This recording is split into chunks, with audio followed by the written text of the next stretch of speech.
The Enlightenment was an intellectual movement in Europe during the 17th and 18th centuries that celebrated reason and knowledge. It marked a progression in what humans believed about themselves and the universe.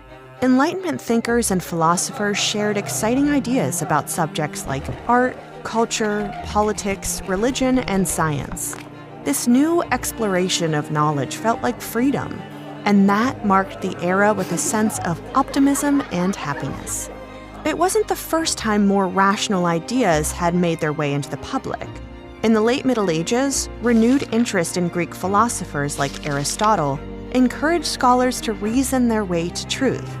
In time, all that classical reading gave rise to Renaissance humanism, which in turn inspired 16th century scientists to ask big questions like, does the Earth revolve around the sun?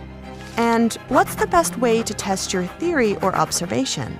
This set the stage for the Enlightenment, an era when French thought leaders like Voltaire, Rousseau, and Diderot introduced new ideas about social progress, free will, and memory.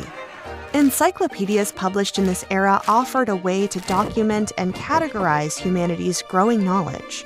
Arguably, the most impactful one was first printed in Scotland in 1768.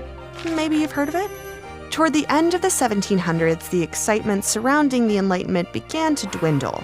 The emphasis on intellectualism prompted contrarians to explore the depth of human emotion. This led to the cultural movement known as romanticism, which celebrated imagination and creativity rather than reason. The Enlightenment inspired many of the leaders of the American Revolution, including Benjamin Franklin and Thomas Jefferson. The big tenets of Enlightenment, religious tolerance, rational thought, and the emphasis on science, can be seen right in the Declaration of Independence.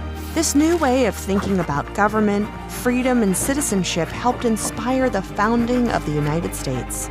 The ideas of the Enlightenment were powerful, so powerful that they ultimately brought about the era's demise. But the discoveries, philosophies, and intellectual freedom of the period never died out. The search for knowledge never ends. That's what brought you here to Britannica, after all.